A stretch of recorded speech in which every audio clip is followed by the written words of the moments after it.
Bem-vindos ao Santa Casa Cast.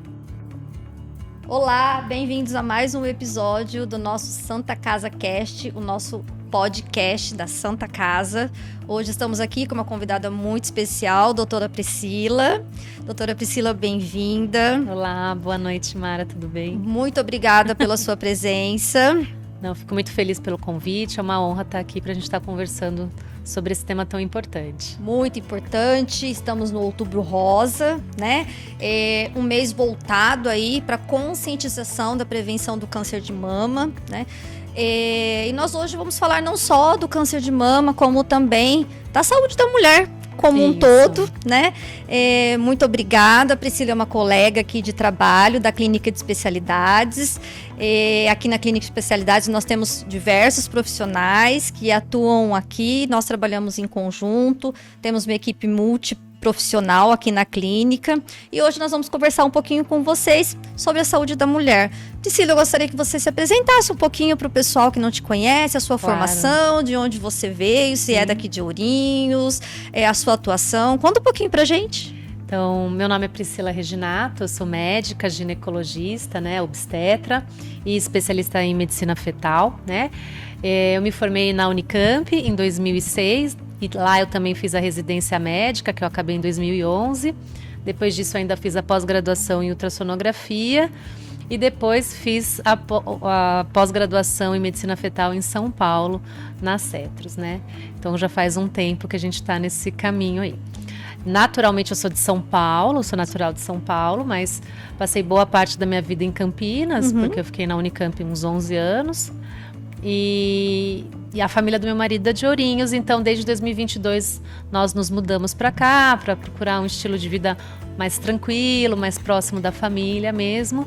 E aí começa a minha história em Ourinhos, então temos algo em comum, a família do marido é de Ourinhos e vem para Ourinhos para buscar uma qualidade de vida. Temos algo em comum, né? A família do meu marido também é daqui, também busquei Ourinhos para isso.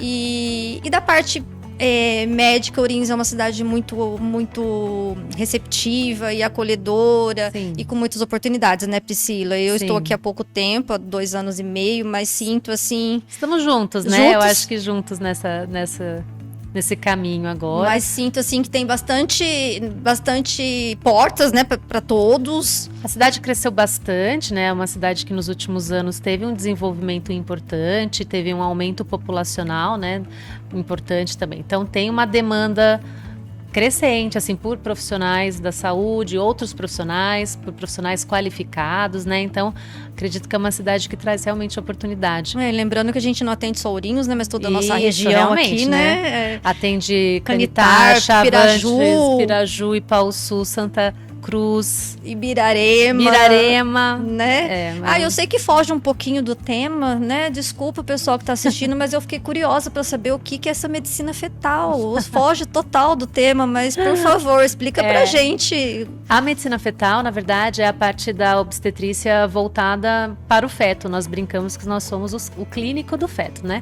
Então, é a junção da ultrassonografia que permite a gente avaliar o desenvolvimento, o crescimento do feto ainda durante o processo da gestação, né?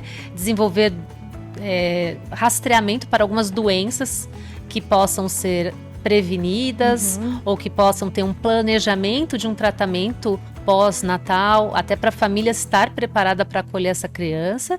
E, em alguns casos, também até um tratamento intrauterino, né? Claro que cirurgia fetal não é feita em Ourinhos, né? Isso é feito em grandes centros, né? Mas aqui nós conseguimos, através, por exemplo, da ultrassonografia, né? Dos morfológicos de primeiro trimestre, de segundo trimestre, rastrear, né? Buscar malformações, pacientes que têm uma oportunidade de um tratamento ainda dentro do útero, né, que possa permitir essa criança conseguir nascer, porque às vezes se você não fizesse nada, essa criança talvez até morreria dentro do útero, ou nasceria muito prematuro e aí não teria uma chance. Então a gente consegue fazer isso, né? Também fazer diagnóstico, alguns procedimentos mais invasivos, coleta de líquido amniótico. Sim. Mas aqui em Ourinhos, basicamente, a gente consegue fazer realmente essa triagem pelo ultrassom. E quando precisa, a gente encaminha, então, para os grandes centros, né? Mas essa parte de cirurgia, procedimentos é mais em São Paulo mesmo. Entendi. Não, a gente vem aprendendo, né? A gente aqui é uma troca de informações. Voltando, então, para a saúde da mulher, que eu saí aí do eixo aí, voltando para a saúde da mulher, Priscila. Então, nós estamos no Outubro Rosa, né? É uma campanha que surgiu lá na década de 90 nos Estados Unidos, com o intuito, na verdade, de alertar sobre o câncer de mama, que é o câncer que mais mata mulheres no mundo, né? E de lá para cá, algumas campanhas que foram surgindo isoladamente em alguns estados americanos, até que isso tomou um corpo e virou uma campanha nacional. No Brasil, começou em São Paulo por volta dos anos de 2002 e depois de 2008 acabou que atingiu todo o país, e hoje a gente tem essa campanha, né, o mês de outubro, como um marco para relembrar o câncer de mama, né? A prevenção, o que a gente pode fazer para evitar descobrir a doença muito tardiamente. A princípio, esse era o enfoque, né? Então, descobrir a doença rápido, o mais rápido possível, para ter o melhor tratamento possível. Mas isso acabou servindo, né, como um alerta para a mulher no sentido de autocuidado mesmo. Não só do câncer de mama, mas para servir como um momento da gente parar para pensar na saúde como um todo, né? Não só a mama. A mama é o enfoque, mas essa paciente procura o serviço de saúde, né? Essa mulher procura o seu ginecologista, às vezes por conta da mama, né? Porque a gente ouve falar bastante. Mas aí vai servir, na verdade, para falar sobre a saúde da mulher, a prevenção de outras doenças, né? Então, logo que a gente pensa em saúde da mulher, além da mama, a gente vai pensar no útero, a gente vai pensar na vagina, a gente vai pensar nos ovários, né? Então, para ver se está tendo algum corrimento, para coletar o seu Papa Nicolau e prevenir câncer de colo uterino, né? Em alguns casos precisa de algum ultrassom para fazer um rastreamento diferente, né? Mas hoje a gente entende que a saúde também não é só isso, né? A gente enfoca bastante em mudança de hábito de vida, porque a gente sabe, por exemplo, que a obesidade está super associada ao risco de câncer de mama, né? Então as pessoas às vezes ficam muito com medo dos hormônios, né? Do uso de anticoncepcional, do uso de reposição hormonal. E esquece que a gente está vivendo uma epidemia de obesidade e que esse é um dos principais fatores de riscos modificáveis para câncer de mama hoje. Nós tivemos aqui um outro convidado, né, Dr. Leonardo, sim, e nós comentamos, foi comentado, né, bastante sobre isso, que a obesidade hoje é aí do topo aí dos fatores de risco, né, para o desenvolvimento de vários tipos de câncer, não só o câncer de mama, né, está atrelado aí a um fator de risco importante, que é preciso, né, tratar essa obesidade num primeiro momento, né, não como estética. Sim, não, é saúde, né? Saúde. Eu fico feliz, Priscila, porque hoje aqui na clínica já são poucos, né? Mas eu já tenho aquele paciente que chega para mim e fala, olha, eu vim aqui, mas eu não quero emagrecer. Eu falo, ótimo, qual é o seu, né? Então, qual é a sua necessidade? Em que eu posso te ajudar? Eu quero cuidar da minha saúde, né? Então, são poucos, né? Não é a maioria ainda, mas eu já tive, né, aqui na clínica, uma primeira fala nesse sentido, que me deixa muito feliz, né? E é óbvio que ela perdeu peso, porque só de organizar ali o hábito alimentar, né, automaticamente a pessoa perde, porque deixa de consumir industrializados, muda o hábito, né? A gente organiza os horários, enfim, uma orientação simples. É óbvio que vai ter reflexo, né, na perda de peso, com certeza. Mas a gente precisa mais que as pessoas pensem mais dessa forma, né? Não na obesidade como estética. Sim, com certeza. Né? E da parte da mulher também, em todos os sentidos. A gente precisa que ela pense mais nessa forma de autocuidado, né, Priscila? Porque, por exemplo, a obesidade, a gente está falando aqui do câncer de mama, mas ele está atrelado a um câncer de endométrio. Também é um fator de risco importante para câncer infertilidade, de mama. Até voltando lá, eu acho que eu gosto dessa parte de gestante. Nós vamos ter que fazer um programa só de gestante. Combinado, a gente volta em outro momento. Próximo, gestantes, entendeu? Que eu vou lá, mas né, está ligado à própria infertilidade feminina, tanto feminina feminino quanto masculino, a gente Sim. sabe disso. Resistência à insulina hoje é uma realidade também muito. Às vezes o paciente não tem um grau de obesidade, mas ele tem um grau importante de resistência insulínica, que vai atrapalhar o funcionamento desse ovário, por exemplo, né? A gente tem a tão famosa síndrome do ovário policístico, que eu sempre brinco com as minhas pacientes. Eu falo, gente, leva o nome do ovário, mas o ovário não é o culpado. O ovário é só mais um sintoma, né? O problema está na resistência à insulina.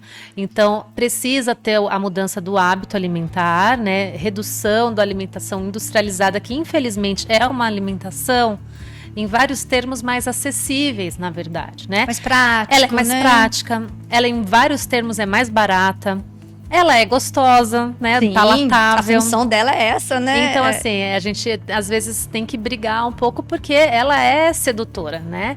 E principalmente a praticidade, nosso ritmo de vida cada vez mais rápido, né? Você não tem tempo de parar e preparar um alimento, você chega cansado, você chega, só quer comer alguma coisa, tomar um banho e dormir. Então, acho que isso tem muito também o reflexo de como a gente vive hoje, né? Esse estilo de vida. E aí, lembrando da atividade física. Sim, que é o próximo, né? Então, atividade física, ganho de massa muscular, que vai ajudar nessa resistência à insulina, né? E como um colega meu também sempre brinca, ele fala que a gente tem que ter um banco de músculo.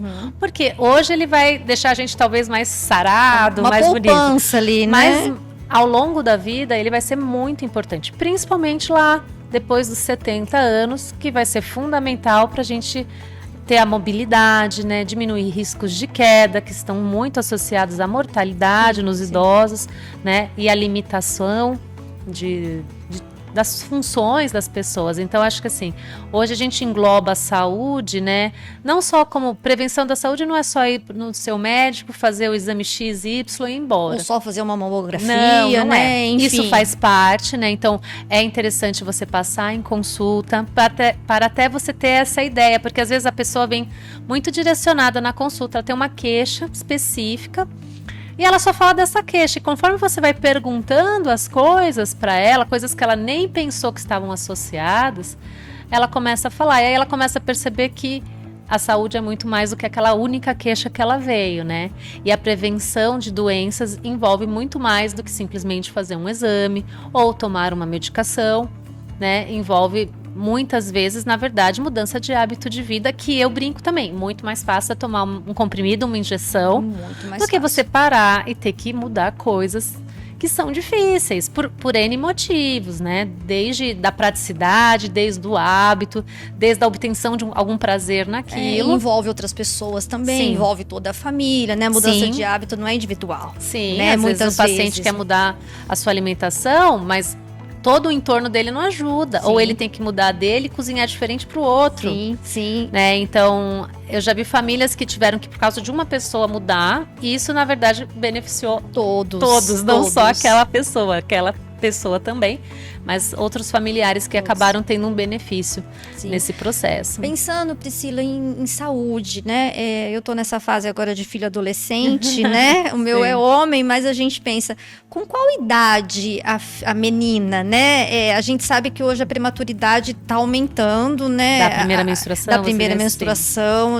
Pelo Então, menos é o que ouve-se, não sim. sei se é fato ou se é mito, né? Não, que isso é a fato. prematuridade está acontecendo de uma forma já mais umas acentuada. décadas atrás, a primeira menstruação acontecia por volta dos 14 14, anos, né? Hoje é em volta de 10, 11 anos, né? Então isso é um fato. É um fato. Né? A gente acha que muito está associado à obesidade, alimentação, né?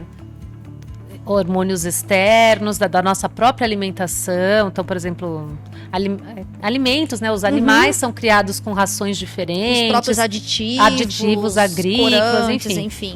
Corantes, né? Xenoestrogênios que a gente fala, então desde os cheirinhos de ambiente, produtos de beleza, outras coisas que acabam ativando esse eixo antes, né? Então, o ginecologista, ele tem um privilégio de atender a mulher em todas as fases da sua vida. Então, habitualmente, a gente atende a partir da primeira menstruação, que agora tem sido por volta de 10, 11 anos mesmo, a média, né? E aí essa mulher entra na fase de reprodução, então, a partir da primeira menstruação, não importa se ela tem 11 anos, ela está teoricamente apta a gestar, né? E às vezes a gente pega esses casos de Sim. gestação na adolescência, né? Ou uma adolescência muito precoce até. E então a gente vai acompanhar essa mulher durante toda a sua fase reprodutiva, que a gente chama de menarquia, né? Até a parte que ela vai começar na transição, sair dessa parte reprodutiva para a menopausa, né? Menopausa também lembrando, a pré-menopausa, né? É o climatério, né? Então o climatério, ele vai abranger todo esse período. É diferente de falar pré-menopausa? Ele é mais abrangente, é um termo mais abrangente, né? Então, a menopausa que todo mundo fala, ela não é algo... Ela é um ponto específico. Quando encerra ali o ciclo ela na verdade, menstrual. é um marco, né? Menopausa, por definição, significa 12 meses da última menstruação. Entendi. Daquela mulher que não está usando nenhum tipo de hormônio, né? Por isso que ela parou de menstruar. Ela simplesmente parou de menstruar porque os ovários, enfim, pararam de funcionar da forma que eles funcionavam antes, né? Então, ela é um marco, ela é um ponto. Ela não é uma transição, ela não é um período, ela é um marco, né? O climatério corresponde a todo... Isso, vai abranger tanto que vem antes, que é a transição menopausal, até a data exatamente da menopausa e o pós-menopausa, né? Então, a gente vai atender a mulher em todas essas fases. Hoje, a menopausa no Brasil, na população brasileira, é em torno dos 50 anos, né? Mas a gente sabe que isso pode acontecer a partir dos 40 anos. Vai acontecer numa menor parte das mulheres, mas a partir dos 40 já é chamado menopausa. Claro que a gente vai chamar de uma menopausa precoce, antes dos 45, né? Mas a média de idade no Brasil é por volta de 50 anos, né? E aí a gente vai acompanhar essa mulher depois disso também, né? Então, com todas as mudanças corporais que vão acontecer nesse período. Mentais e físicas e tudo. Né? E são vários. Então, na verdade, acho que o momento mais complexo é a transição menopausal, né? É o momento mais difícil da gente tratar essa paciente, né? Uma paciente que esses ovários estão deixando de funcionar, mas ainda não deixaram, então ainda tem um risco de gestação, numa época que é bem complicada, que a maioria não quer gestar, né, nessa idade. E a gente sabe se gestar ainda, por menor que seja a chance, são gestações complicadas, né? De risco para a mãe, de risco para o feto, então também não é algo que a gente gostaria. Então a gente tem uma mulher nessa fase que está parando de funcionar, mas ainda pode engravidar. Uma queixa muito frequente são os sangramentos, né? Que ficam muito irregulares. Então, desde começar a falhar ou de sangrar várias vezes no mesmo mês, ou sangrar muito no seu período menstrual. Então, essas alterações atrapalham muito a vida da mulher, né? É uma queixa frequente da paciente estar procurando o seu médico por conta disso, né? Até o momento que ela vai realmente ter a última menstruação. E depois vai entrar na pós-menopausa. E nesse momento também outras alterações, os calores, queda da libido, né? Alterações mentais, então alterações de humor, que são muito importantes, falta de memória, né? Começa a parecer que tem uma névoa na sua cabeça, fica meio confuso, alterações do sono. Então, assim, são várias coisas que vai mudando ali, porque os ovários já não estão funcionando da melhor forma, né? E isso é um processo natural do nosso envelhecimento. Então, isso vai acontecer. A gente não consegue, hoje não existe um remédio para bloquear. Para parar né? Vamos parar de contar o tempo. Não tem como, vai acontecer. Mas eu acho que a gente tem que estar preparado para esse momento, saber que ele vai acontecer, saber que a gente tem estratégias de medicações que podem ajudar, né? E que as mudanças também de estilo de vida são muito importantes nesse momento, né? De alguns anos atrás, eu na verdade fiz toda a minha formação ginecológica pós um estudo muito importante que foi o WHI, né? Que foi um estudo americano que foi justamente estudar a reposição hormonal, né? Mas ele queria o foco dele primário, né? Era ver se a reposição hormonal prevenia, na verdade, doenças cardiovasculares, né? E ele acabou que pegou mulheres de faixas etárias muito amplas, ele misturou mulheres que tinham risco cardiovascular com as que não tinham. Então, antes dele, todas as mulheres tinham que sair com uma reposição hormonal. Após ele, como houve essa mistura, esses vieses, eles não separaram bem as pacientes, começaram a ver aumento de risco de câncer de mama, aumento de risco de doença cardiovascular, e aí virou para ninguém. Então, eu fui da geração que pegou que reposição hormonal era proscrita, ia matar a paciente, não é para dar para ninguém, absolutamente ninguém. E hoje, 20 anos depois desses estudos, eles começaram a revisar esses estudos. E eles foram vendo os problemas, coisas que serviam para a gente avaliar, mas coisas que não eram bem assim. E hoje a gente tem uma ideia diferente. Então, é um serviço árduo até, porque você tem que falar para a paciente, olha, mas talvez uma reposição hormonal no seu caso vai te ajudar. Não, mas hormônio mata. Eu sou dessa fase, né? Dessa fase de ouvir, né? E a gente, profissional da saúde, sempre nesse meio, né? Da saúde aí, de ouvir isso, né? A reposição hormonal... popularmente dá o câncer, né? Vamos falar aí, né? Sim, era isso mesmo. Ela vai te dar o câncer, né? A gente tem infelizmente, isso assim veiculado na mente, né? Porque isso foi muito divulgado na mídia, né? E isso assustou todos, né? Num primeiro momento as pessoas não entenderam exatamente, porque era exatamente isso. Antes desse estudo era para toda mulher. Entrou, vai ganhar, porque eles achavam que prevenia doença cardiovascular, eles achavam que ia só ter benefícios. E davam para, você está na menopausa há 20 anos, eu vou dar para você também, porque agora a gente tem, há 20 anos atrás não tinha. Então, eles viram que não funciona bem assim. E hoje a gente vê que é muito bom. Então, eu brinco, só não toma reposição quem tem algum fator que não pode, tá? Ou um dos grandes problemas, quem não quer, porque tá, assim... Essa ideia de que esse preconceito é um preconceito, aí, né? É um né? preconceito. Acho que é uma coisa que a gente vai ter que trabalhar muito na cabeça das pessoas. Mas a reposição hormonal também não é uma coisa que dá para começar a qualquer momento, né? Em geral, a gente hoje, né, avalia, então a paciente, se ela tem algum histórico, ter tido câncer de mama, realmente reposição hormonal vai ficar difícil. Não pode, tá? né? É realmente uma das principais contraindicações. Mas se você pegar as pacientes, a minoria vai entrar nesse aspecto, né? Muitas pacientes, mas a minha avó teve câncer de mama, a minha mãe teve câncer de mama com 70 anos, então nem se avalia o risco dessa mulher de verdade ser uma paciente de alto risco para câncer de mama. Ela já se rotular, minha prima, uma única prima teve câncer de mama, eu não vou tomar porque ela teve. Então, hoje a gente tem que acolher essa paciente no consultório, fazer essa primeira análise de risco. Peraí, você tem risco? Porque nós somos mulheres e simplesmente por sermos mulheres, ao longo da vida, nós temos um risco de ter câncer de mama. É um risco cumulativo. Né? Existe câncer de mama até em homem. Sim. Então, assim, simplesmente por ser mulher, a gente tem mais risco que um homem ter câncer de mama. E essa parte hormonal está muito correlacionada, né, Priscila? Essa parte do ovário, útero, mama, né? Essa parte é toda correlacionada, né, da mulher. A gente é uma engrenagem, né? Isso. Tudo vai funcionando dentro dessa engrenagem, né? E tudo isso envolve desde a cabeça até nossos ovários, nosso útero, nossa mama, é uma grande engrenagem mesmo, né? Como se fosse um reloginho. As coisas têm que ir funcionando ao seu tempo ali, né? Então, hoje a gente vê que muitas mulheres seriam beneficiadas realmente pelo uso, mas tem uma época também adequada para começar, né? De uma maneira geral, a gente fala que a janela de oportunidade é de 10 anos da sua última menstruação.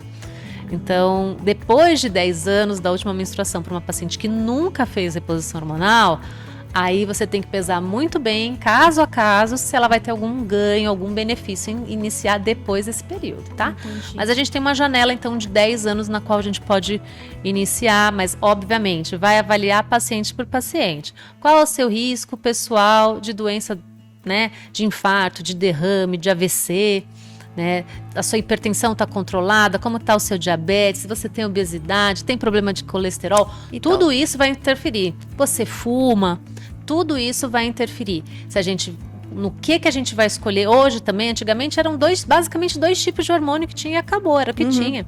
Hoje a gente tem hormônios, né, que são mais parecidos com o nosso hormônio natural, né, os isomoleculares, a gente tem hormônio oral. Uma dose também pequena, a gente diminuiu, né? A dose do que era, né, antigamente a dose convencional, então hoje a gente usa muito baixa dose, e tem até a ultra baixa dose, né, não é só comprimido, pode ser, tem gel, tem adesivo, né? Tem outras Tem formas. tópico, né? É o gel, é um gelzinho, né? que a gente passa na pele, né? Gelzinho, né? Tem um adesivo que você cola na pele também, para isso. Então, existem várias opções que aí a gente tem que avaliar realmente individualmente para aquela mulher o que vai fazer sentido para ela.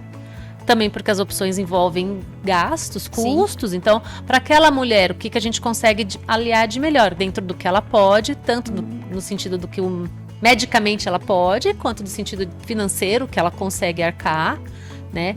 Mas eu acho que isso está mudando, essa mentalidade está mudando bastante, né? Então acho que a gente não vai voltar lá para aquele cenário que todo mundo pode, mas também não é o cenário que ninguém pode, né? Eu acho que a gente tem que achar o caminho do meio aí, que é o mais difícil na vida, inclusive. Ter o acompanhamento do profissional. Sim. Né? Sim. Acho que assim, uma da grande questão, né? De não se automedicar. Claro, nunca, né? Nunca. Porque a gente vê muito Ou às vezes começar um tratamento, eu tô ótima, só procurar de novo alguém quando eu achar que eu não estou bem. Às vezes passaram 5, 4, né? Passaram anos. Sim. E aí você vai ver alguma coisa que você já devia ter ajustado lá atrás e você deixou passar, porque você achou... Então, tem essa questão da periodicidade também, né? Quando tá tudo bem, pelo menos uma revisão anual ali com o seu médico. Eu ia te perguntar agora, como que tá o protocolo, né? Porque os protocolos mudam muito, né? Como que tá o protocolo ginecológico hoje? Continua uma vez por ano aí a mulher buscar assim, o ideal... na verdade, sem sintomas, né? Uma mulher que tá sem sintomas clínicos, né? Eu acho interessante, assim, uma consulta anual. Uma consulta anual. Para você conversar com o seu médico, rever ali se você tem alguma queixa. Até é isso que eu tô falando, às vezes o médico vai conversando com você e ele vai te perguntando coisas que você nem tinha associado. Uma questão de você para pensar, né, exatamente. É o momento de você parar para cuidar de você uma vez por ano. Até né? assim, uma queda de cabelo. Meu cabelo tá caindo. Né? Às vezes não é nem uma queixa ginecológica. Não. Mas o ginecologista, ele é a primeira porta, né? Para muitos profissionais. Então, assim, às vezes ele é o primeiro contato, né? Ele é o clínico da mulher. Então, às vezes a mulher vai ali, mas você vai acabar vendo, nossa, ela tá com um problema de tireoide, eu vou ter que mandar pro endócrino. Não, essa parte daqui da pressão a gente tá tentando controlar, mas já tá fugindo um pouco do que eu consigo. Vou precisar que um cardiologista dê uma olhada, né? E aí entra justamente esse cuidado multiprofissional. Eu vou orientar uma dieta, né? Você é nutricionista. Eu vou orientar, assim, a ideia geral. Sim. Mas fazer um recordatório alimentar para a pessoa ajustar para aquela mulher ou para aquele paciente o que vai funcionar mais para a rotina dele, tanto na rotina de trabalho, a rotina de conseguir comprar ou não, quais alimentos. Sim, então, essa orientação é o ideal. Sim. Então, não existe um protocolo rígido, né? Eu preciso passar no ginecologista de 6 em 6 meses. Não, mas assim, se você conseguir passar uma vez no ano, pelo menos, né? Para tirar essas dúvidas, para ser reexaminado, para avaliar se está ok o seu método anticoncepcional, se você está bem realmente adaptada a ele, né? Para fazer sua prevenção de câncer de colo, né? Que tem vários protocolos hoje, né? Mas que habitualmente, então, é ali dos 25 anos até os 64 anos, né? Independente da menopausa e até os 64 da atividade sexual anos. Aí, no caso. Sim, até independente mesmo, né? Então, comecei a ter atividade sexual com 11 anos, tem que coletar Papa Nicolau com 12, 13? Não. A coleta de Papa Nicolau realmente é prevista mais pra frente. Mas tô com uma queixa, tô com um sangramento, tô tendo relação, tô com dor, tenho relação sangro, tô com corrimento. Não, aí você não precisa colher um Papa Nicolau, você precisa ser examinado. Você precisa passar no seu médico, ver o que está acontecendo, ele ouvir os seus sintomas, fazer o exame físico e aí chegar numa conclusão do que vai ser melhor para você. Vai precisar fazer algum outro exame ou já vai tomar alguma medicação, né? Então, essa questão do cuidado, que às vezes a gente acha que o cuidado é só exame. Sim. Né? Às vezes tem gente que chega com um calhamaço de exame. Olha, eu já fiz tudo, fiz todos os exames. Mas, na verdade, não parou para conversar, não foi examinado e não foi um exame, assim, racional, né? Sim. Foi lá, ou o que a gente gosta de falar, uma bateria de exames, né? Vim fazer um check-up. Então, o check-up é a ideia de você querer fazer um cuidado, né? Parar para cuidar de você, eu acho bem interessante. Mas a gente não atrelar isso só a exames de imagem, ou exames de Sim. laboratório, né? Porque o cuidado vai muito além disso, na verdade. E nós estávamos comentando em outra oportunidade que o câncer de mama hoje está acontecendo cada vez mais cedo, está aparecendo em idades mais jovens, né? Em mulheres com idades mais jovens, né? Você faz ultrassom não só obstétrico, você faz ultrassom também ginecológico, Eu certo? Faço, mas eu não faço ultrassom de mama. De mama. Né? Eu faço mais o transvaginal Ginecológico. e o ginecológico, né? E você sente, Priscila, que essa conscientização, que é o objetivo do Outubro Rosa, ela realmente está acontecendo? As mulheres estão procurando mais essa prevenção? O que você me fala da sua prática clínica? Eu acho assim, as mulheres, na verdade, estão mais acostumadas a procurar uma prevenção do que os homens. Isso é clássico e já é antigo, né? A gente tem esse costume de procurar não só quando você está com uma queixa muito importante, mas de já ir fazendo um cuidado preventivo. Muitas vezes uma mulher que tem filho já está acostumado ali, né, levar seus filhos, e essa questão até com o pediatra também a relembra que ela tem que fazer algo similar com ela mesma, né? Então eu acho que as mulheres têm sim uma atenção mais à prevenção do que os homens. O Outubro Rosa é sempre um momento ícone que muitas mulheres vão procurar em outubro. E por conta disso, outras campanhas foram sendo lançadas ao longo dos tempos, né? Então, nós acabamos de passar pelo Setembro em Flor, que na verdade é uma campanha similar à campanha do Outubro Rosa, mas aí com um enfoque, né? Em câncer de colo uterino, em câncer de ovário, vulva, vagina, endométrio, né? Então, com enfoque em cânceres ginecológicos, exceto mama, porque mama tem o mama enfoque é o campeão dele. Aí, né? O mama é o que tem a maior taxa de mortalidade, né? Então, ele sempre vai ser a estrela nesse sentido. E tudo começou com o Outubro Rosa e também tem o Novembro Azul, que é de próstata.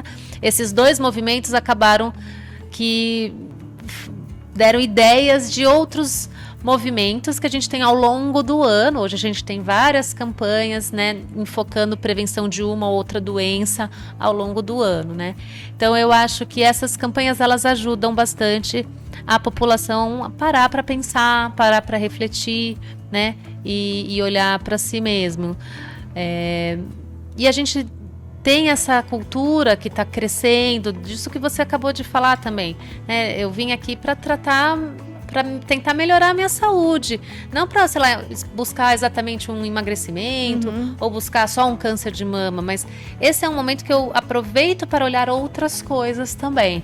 Então eu acho que esses movimentos eles são importantes nesse sentido, né? De trazer esse enfoque, de trazer essa atenção, essa lembrança para toda a população, né? E vamos lá para os mitos, né? Mito ou verdade, né? A questão do anticoncepcional, você já colocou que hoje os hormônios são diferenciados, a gente tem já N tipos de medicamentos, de opções, né? E aí voltamos no tabu do preconceito lá antigo, de o anticoncepcional também, né, era um promotor aí de câncer. Né? Fala um pouquinho pra gente a respeito de como que é hoje, como que, né, a gente sabe que os estudos, né, cada vez mais crescentes. Assim, em questão de anticoncepção, hoje a gente tem um número de opções muito grandes, né? Tanto de anticoncepção hormonal, né? Quanto de anticoncepção não hormonal, ou seja, por exemplo, os DIUs são os grandes, né, ícones disso, né, os DIUs de cobre, de prata, né, não os DIUs hormonais. Então, hoje, e também anticoncepção de longa duração, é outra coisa que a gente fala bastante, né? Que são aí sim os DIUs também, tanto os hormonais quanto os não hormonais. A gente tem um implante, né, que coloca embaixo da pele, um implante subdérmico, que é o Implanon. Ele é um método hormonal, mas que também dura 3 anos. Então, hoje a gente tem um grande enfoque também nesses métodos que são mais prolongados, são métodos seguros do ponto de vista de anticoncepção, de não engravidar, né? Mas eles também associam a essa situação que a mulher não tem tem que ficar lembrando todo dia de usar, né? Então é muito mais prático para essa mulher estar usando, né? Ela vai usar um método que vai durar 3 anos, um método vai durar 5 anos ou até 10 anos, como são os casos dos DIUs de cobre, né? O problema é esquecer, né? Que deu 5 anos, né? Que deram os 3 anos. O problema aí tem que guardar, né? Não tem agenda para daqui 3 anos, né? O problema aí é esquecer. Pode ser um problema de ser mais longo, assim, de ser né? mais longo. E você consegue, então, remanejar. Por exemplo, se eu tive a minha mãe com câncer de mama, eu posso já chegar para você, contar o meu histórico, Sim. é óbvio, e você consegue remanejar esse a gente consegue hormônio aí. a gente consegue avaliar se essa paciente é uma paciente de baixo risco, de moderado risco, de alto risco, né? Tanto para anticoncepção, quanto até para uma investigação. Porque, por exemplo, uma paciente de alto risco para câncer de mama, né? Tirando o fato dela ter tido ela mesma um câncer de mama, isso já torna ela um alto risco.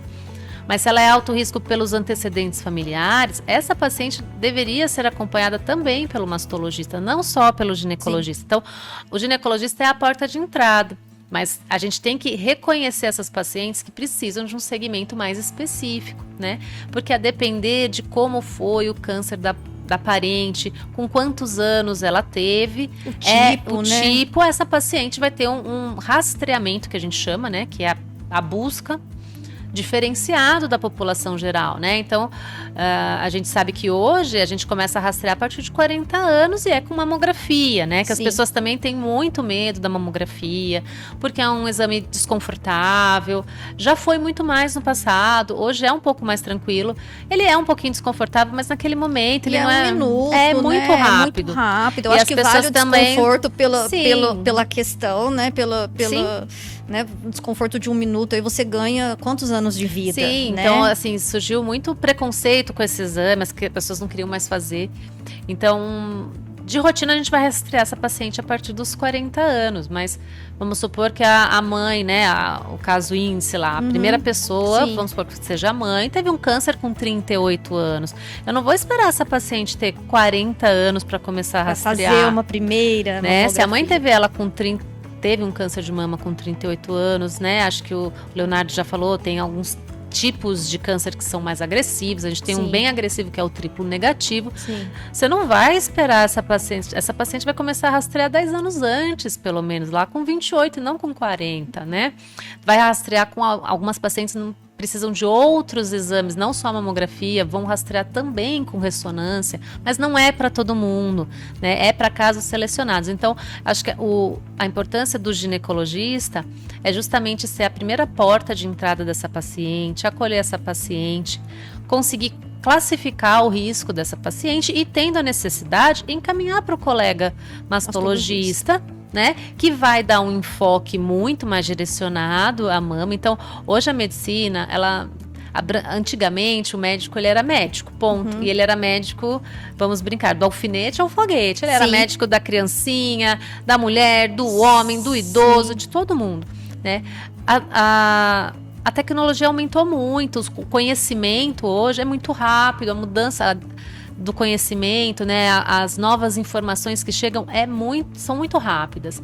Então, a especialidade, ela existe por algum motivo, né? Porque o especialista, ele vai estar mais atento às últimas novidades, né? A última abordagem do tema dele. Então, por isso que é muito importante ter essa ideia de que é um segmento multidisciplinar mesmo.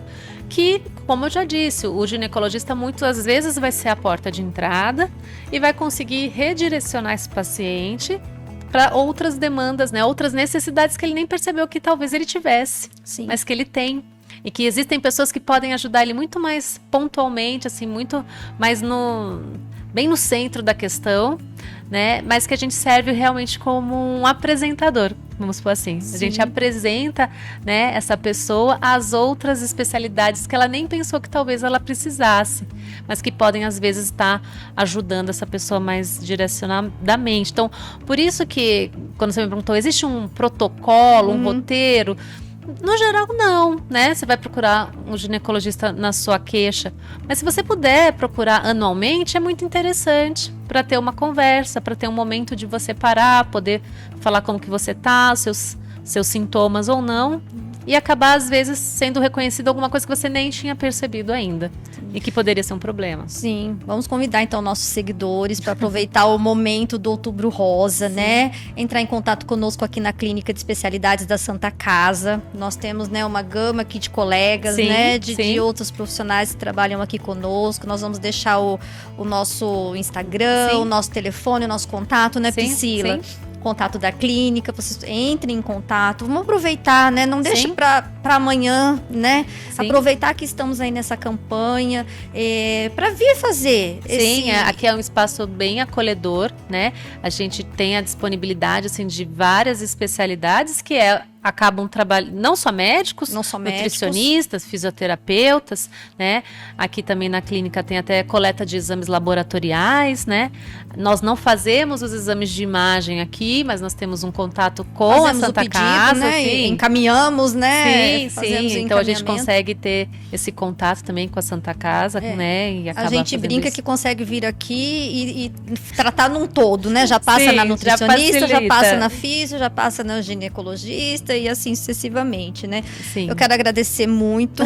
Muito Já obrigada. vou deixar o convite para o tema da gestante. Pode deixar, Não eu tem venho. um mês da gestante, né? Nós Não tem. né? O mês da gestante, mas a gente São já todos os meses da gestante. os meses são todos os meses. Mas a gente já encaixa, já vamos Beleza. deixar aí pro, né, o tema de gestante, que é um tema também, né? Eu Sim. acho que as tentantes, né, estão Tentante, agora acontecendo gestante, aí sim. bastante, Sim. né? Essa fala de tentantes, Sim, né? sim. Pelo menos eu ouço bastante. Não, mas enquanto- é uma realidade também, né? Até por essa mudança do estilo de vida da mulher, né? E da Que a mulher idade foi- que a mulher exatamente, tá a mulher foi- engravidando, né? Foi deixando a questão da maternidade mais pra frente, porque ela começou a estudar, ela começou a trabalhar, até ela se fixar na sua profissão. Então, hoje, também, a idade, às vezes, da primeira gestação, após 30, 35 anos, e aí as tentantes A se gente tornam hoje tá ouvindo muito, né? Sim, esse esse tema termo, aí, sim, é tentantes. bem Então nós atual. vamos fazer um programa especial. Já deixo aqui o convite para Priscila. Claro. Tentantes, gestantes, Sim. puérperas, a todas. né? Desse ciclo.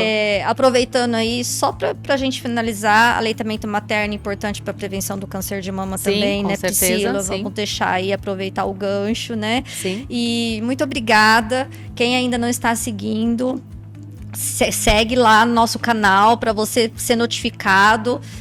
Sempre nós teremos novidades aí com podcasts informativos para a sua saúde, né? Para você ter informações aí, sempre no sentido de promover a sua saúde.